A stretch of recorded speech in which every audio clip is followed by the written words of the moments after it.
We are in Scarborough. Vishnu എവിടാ? Rommel പറഞ്ഞു നീലഗിരിയിലാണ് ഏറ്റവും ബെസ്റ്റ് മസാല ദോശ കിട്ടുക. ഒതന്റിക് ആണ്, സൗത്ത് ഇന്ത്യൻ ആണ്. So we are here to see എങ്ങനെയുണ്ട് മസാല ദോശ. എക്സ്പ്ലോർ മസാല ദോശാസ്. എങ്ങനെയുണ്ട് മസാല ദോശ നോക്കിയിട്ട് പറയാം. ശരവണവനേക്കാളും സൂപ്പറാന്നാണ് പറഞ്ഞത്. ഓക്കെ അപ്പോൾ നമുക്ക് മെനുവിനെ പറ്റി പഠിക്കാം. നമ്മൾ ഗീ റോസ്റ്റ് മസാല ദോശ കഴിക്കാൻ പോണത്. അതാണ് സൂപ്പർ എന്നാണ് അവൻ പറഞ്ഞത്. ഒരു സെറ്റ് വടയും പറയാല്ലേ. ഞാൻ ഒരു മസാല ദോശ, ഇവരുടെ ഒരു ഗീ റോസ്റ്റാണ് പറഞ്ഞത്. കഴിച്ച് നോക്കിയിട്ട് റോമൻ്റെ അടുത്ത് പറയാം എങ്ങനെയുണ്ടെന്ന്. ടേസ്റ്റ് നോക്കിയിട്ട് പറയാം. വിഷ്ണുണ്ണൻ ജോമോനും പറഞ്ഞ ഗീ റോസ്റ്റ് വന്നിരിക്കുന്നു. കൊള്ളാം, നല്ല വലിപ്പമുള്ള ഗീ റോസ്റ്റാണ്. ഉഴുന്നുവട കാണാൻ വലിയ രസമില്ല.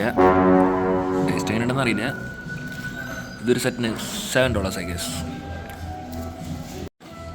ഉഴുന്നുവട ടേസ്റ്റ് ആയിക്കാണ്.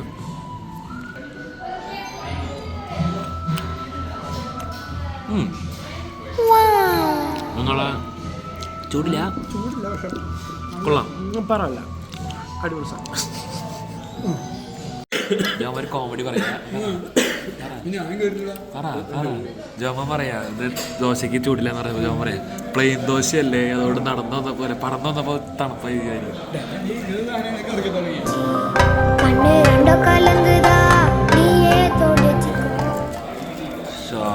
ആക്ച്വലി ജോമോ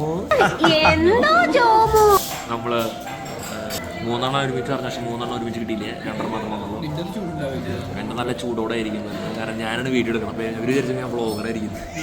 ഫിലിപ്പിൻ്റെ പറി മസാല എൻ്റെ മണി അടിച്ചിട്ടുണ്ട്. മസാല ദോശ ഉണ്ട്. So masala dosa is coming. Let's see. Masala dosa ഇത് കഴിച്ചോക്ക്.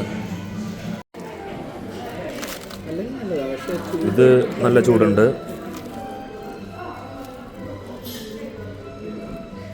ഈ ചമ്മന്തി തീർന്നു പോയി. ഈ ചമ്മന്തി ആയിരുന്നു തക്കാളി ചമ്മന്തി. So good. തേങ്ങ ചമ്മന്തിയും കൊണ്ട് കൊള്ളാം.